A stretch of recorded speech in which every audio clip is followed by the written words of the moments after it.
નમસ્કાર. દિવસભરના તાજા સમાચારોમાં તમારું સ્વાગત છે. તમારી સાથે હું છું પિનલગીરી ગોસ્વામી. સમાચારો વિસ્તારથી જાણીએ એ પહેલા મહત્વના સમાચારો ઉપર એક નજર. મેચને લઈને રાજકોટ પોલીસ વડાની મોટી પ્રેસ કોન્ફરન્સ. મિત્ર હોય તો આવો, દોસ્તો માટે ખરીદ્યા છે 10 આઈફોન. ત્યારે વાત થશે અમદાવાદ તંત્રમાં એક સાથે ત્યાં 13 તૂટે જેવી પરિસ્થિતિ. કોરોનાથી પણ વધુ ઘાતક વાયરસની ઇન્ડિયામાં એન્ટ્રી. ત્યારે વાત થશે હવે 10 મિનિટમાં ડિલિવરી નહીં મળે. આગળ વાત થશે પાટણમાં ઉત્તરાયણે 5000 કિલો ઊંધિયું અને 1000 કિલો જલેબી વેચાશે. ત્યારે વાત થશે સુરક્ષા દળો અને આતંકવાદીઓ વચ્ચે અથડામણ જોવા મળી રહી છે. આગળ વાત થશે જેટકો કંપનીની દાદાગીરી અને ત્રાસથી એક ખેડૂતનું હાર્ટ એટેકથી થયું છે મોત. આગળ વાત થશે પતંગ બજારમાં મોંઘવારીનો માહોલ જોવા મળ્યો. ત્યારે વાત થશે એસબીઆઈ ગ્રાહકોને ઝટકો, એટીએમમાં થઈ રહ્યું છે કે કાબુ. આગળ વાત થશે રેશનિંગના દુકાનદારે 600 કિલો અનાજની કટકી કર્યાનો આક્ષેપ લગાવવામાં આવ્યો છે. આગળ વાત થશે ફ્લાઇટ લેટ થતા મુસાફરોએ એરપોર્ટ ઉપર ગરબા કર્યા. આગળ વાત થશે માઘ મેળામાં ભીષણ આગ લાગી છે. 5 કિલોમીટર સુધી તેના ધુમાડાના ગોટા જોવા મળ્યા. ત્યારે વાત થશે ડાંગમાં ઉત્તરાયણ પૂર્વે હવામાનમાં પલટો આવવાથી અત્યારે એક મોસમનો મિજાજ બદલાઈ રહેલો જોવા મળી રહ્યો છે. આગળ વાત થશે પોલીસના 3 કર્મચારીઓ દારૂની હેરાફેરી કરતા ઝડપાયા છે.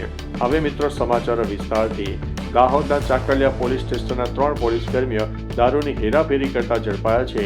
હેડ કોન્સ્ટેબલ દારૂ ભરેલી ગાડી ચલાવતો હતો, જ્યારે 2 કોન્સ્ટેબલ પાયલોટિંગ કરતા હતા. એલસીબી અને સ્થાનિક પોલીસે પીછો કરતા આરોપીઓએ કાર ખાડામાં ઉતારીને ફરાર થવાનો પ્રયાસ કર્યો. પોલીસે 66,000થી વધુના વિદેશી દારૂ સાથે કાર જપ્ત કરી છે અને બંને વિરુદ્ધ ગુનો નોંધીને તપાસ શરૂ કરી છે. અન્ય મહત્વના સમાચારની વાત કરીએ તો ડાંગમાં ઉત્તરાયણ પૂર્વે હવામાનમાં પલટો. ઉત્તરાયણના તહેવારોનો 1 દિવસ બાકી હતો, ત્યારે ડાંગ જિલ્લાના તમામ વિસ્તારોમાં હવામાનમાં પલટો આવ્યો. આહવા, સુબીર અને વઘઈ તાલુકામાં સવારથી આકાશમાં ગાઢ વાદળો જોવા મળ્યા. સૂર્યના દર્શન દુર્લભ બન્યા અને દિવસ દરમિયાન પ્રકાશ ઓછો જોવા મળ્યો. ઠંડા પવનના ઝોકા સાથે તાપમાનમાં ઘટાડો નોંધાયો. ખાસ કરીને સાપુતારા સહિત આસપાસના વિસ્તારોમાં વાદળછાયું વાતાવરણ અને ભેજવાળો માહોલ સર્જાયો છે. અન્ય મહત્વના સમાચારની વાત કરીએ તો પ્રયાગરાજ માઘ મેળાના સેક્ટર નંબર 5માં આવેલા નારાયણ શુક્લા ધામ શિબિરમાં મંગળવારે સાંજે ભીષણ આગની ઘટના બની. પલભરમાં 15 તંબુ અને 20 દુકાનો બળીને રાખ થઈ ગઈ. કલ્પવાસીઓ જીવ બચાવવા માટે શિબિરમાંથી ભાગ્યા અને અફરાતફરી મચી ગઈ. 5 કિલોમીટર દૂરથી પણ આગની જ્વાળાઓ અને ધુમાડો દેખાઈ રહ્યો હતો. ફાયર બ્રિગેડની 5 ગાડીઓ પહોંચીને પાણીનો છંટકાવ કર્યો અને આગ હજુ પણ શમવાનું નામ નથી લઈ રહી. મિત્રો, સુરત ઇન્ટરનેશનલ એરપોર્ટ ઉપરથી મોટા સમાચાર સામે આવ્યા છે. ફ્લાઇટ લેટ થતા મુસાફરોએ એરપોર્ટ ઉપર ગરબા કર્યા. સુરત ઇન્ટરનેશનલ એરપોર્ટ ઉપર દિલ્હીથી આવેલી એર ઇન્ડિયા એક્સપ્રેસની દુબઈ જતી ફ્લાઇટને અચાનક મુંબઈ ડાયવર્ટ કરવામાં આવી. આ કારણે મુસાફરો 2 કલાકથી વધુ સમય સુધી એરપોર્ટ ઉપર અટવાયા હતા. ફ્લાઇટની ડીલને કારણે મુસાફરોએ એરપોર્ટ ઉપર જ બજટ અને ગરબા કરીને સમય પસાર કર્યો. ફ્લાઇટને મુંબઈ ડાયવર્ટ કરવાનું કારણ હજુ સુધી સ્પષ્ટ થયું નથી. અન્ય મહત્વના સમાચારની વાત કરીએ તો રેશનિંગના દુકાનદારે 600 કિલો અનાજની કટકી કર્યાનો આક્ષેપ. વાઘોડિયા તાલુકાના વેડપુર ગામની સરકારી રેશન દુકાનના સંચાલક પર ગ્રાહક દીઠ કિલો અનાજ ઓછું આપવાનો ગંભીર આરોપ લાગ્યો છે. આ દુકાન સાથે 500થી 600 રેશન કાર્ડ ધારકો જોડાયેલા છે, જેના કારણે મહિને 600 કિલો અનાજની કટકી થતી હોવાનો દાવો કરાયો છે. ગ્રાહકો અને સંચાલક વચ્ચે રકઝક થયા બાદ ગ્રાહકોએ વાઘોડિયા મામલતદારને લેખિતમાં રજૂઆત પણ કરી છે. અન્ય મહત્વના સમાચારની વાત કરીએ તો એસબીઆઈ ગ્રાહકોને ઝટકો. દેશની સૌથી મોટી સરકારી બેંક એસબીઆઈ નવા વર્ષની શરૂઆતમાં જ કરોડો ગ્રાહકોને મોટો ઝટકો આપ્યો છે. હવે અન્ય બેંકના એટીએમમાંથી પૈસા ઉપાડવાના ચાર્જમાં વધારો કરવામાં આવ્યો છે. બેંકે અન્ય બેંકોના એટીએમના ઉપયોગ પર લાગતા સર્વિસ ચાર્જમાં વધારો કરી દીધો છે. આ વધારાનું મુખ્ય કારણ ઇન્ટરચેન્જ ફીમાં વધારો છે. ઇન્ટરચેન્જ ફી એ રકમ એ છે જે એક બેંકે બીજા બેંકના એટીએમનો ઉપયોગ કરવા બદલ ચૂકવવી પડતી હોય છે. અન્ય મહત્વના સમાચારની વાત કરીએ તો પતંગ બજારમાં મોંઘવારીનો માહોલ. મહેસાણા શહેરના મુખ્ય રાજમાર્ગો પતંગ, ફિરકીઓ, રંગબેરંગી ચશ્મા, ટોપીઓ અને મુખવટાઓથી હાટડીઓથી ઉભરાઈ ગયા છે. પર્વની અંતિમ ઘડીએ ખરીદી માટે શહેર તેમજ આસપાસના ગામડાઓમાંથી ગ્રાહકોનો ભારે ધસારો જોવા મળી રહ્યો છે. વેપારીઓના જણાવ્યા અનુસાર ગત વર્ષની સરખામણીએ પતંગ અને દોરીના ભાવમાં મોટો ઉછાળો આવ્યો છે. પતંગના ભાવમાં 15% જેટલો વધારો થયો છે. ગત વર્ષે 100 રૂપિયાની કોડી આ વર્ષે 150 રૂપિયા સુધી મોંઘી થઈ ગઈ છે. અન્ય મહત્વના સમાચારની વાત કરીએ તો જેટકો કંપનીની દાદાગીરી અને ત્રાસથી ખેડૂતનું હાર્ટ એટેકથી મોત. ગુજરાતમાં જેટકો કંપનીની દાદાગીરી અને ત્રાસથી એક ખેડૂતનું હાર્ટ એટેકથી મોત થયું છે. આપ ધારાસભ્ય ગોપાલભાઈ ઇટાલિયાએ મૃતક પરિવારની મુલાકાત લીધી અને ઘટનાની નિંદા કરી.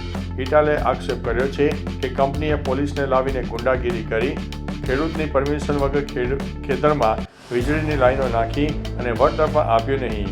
આ કારણે ખેડૂતોને આઘાત લાગ્યો છે અને તેનું મૃત્યુ થયું છે.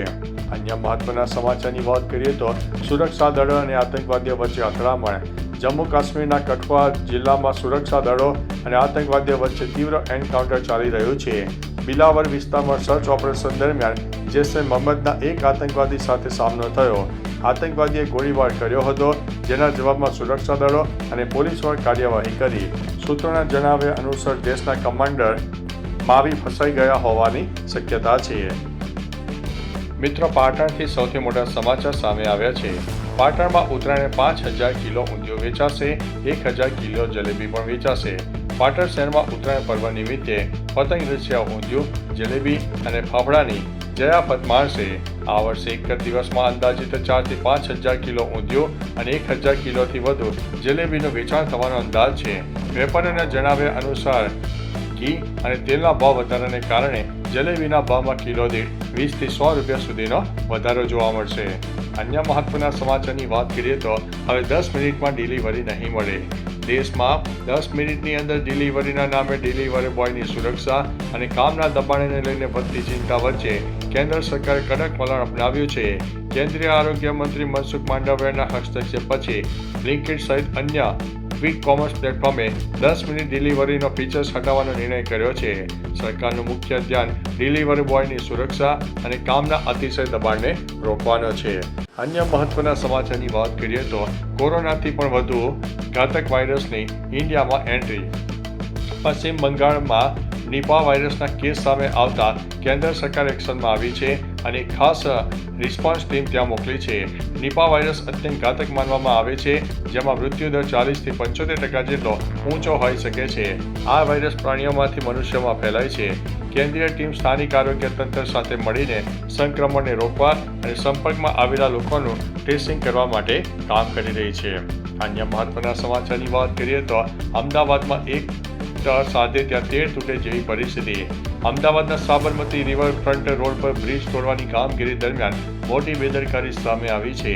બ્રિજ તોડતી વખતે મશીનરીના કારણે પાણીની મુખ્ય પાઇપલાઇન ફૂટી જતા 30 ફૂટ ઊંચા ફુવારા ઉડ્યા. આ અકસ્માતને કારણે લાખો લીટર પીવાનું પાણી વેડફાયું હતું. રિવરફ્રન્ટ ઉપર નદીઓ વહેતી થઈ ગઈ હોય તેવા દ્રશ્યો ગતિમાન થયા છે. આ દુર્ઘટનાને કારણે આસપાસના વિસ્તારોમાં પાણીનો પુરવઠો ખોરાઈ જવાની પણ ભીતિ સેવાઈ રહી છે. અન્ય મહત્વના સમાચારની વાત કરીએ તો મિત્ર હોય તો આવો, દોસ્તો માટે ખરીદ્યા 10 આઈફોન.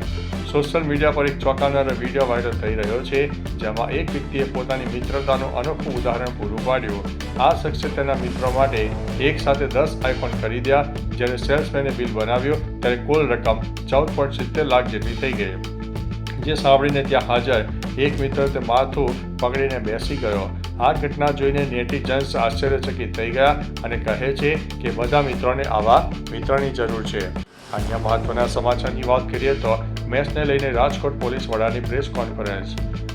આજે રમાનારી ભારત ન્યૂઝીલેન્ડ વન ડે મેચને લઈને રાજકોટ પોલીસ વડા વિજયસિંહ ગુર્જરે પ્રેસ કોન્ફરન્સમાં વિગતો આપી. પંચાયત વિભાગે પાર્કિંગ માટે 7 જગ્યા નક્કી કરી છે, જ્યાં 5000 ફોર વ્હીલર અને 5000 ટુ વ્હીલર માટે વ્યવસ્થા કરાઈ છે.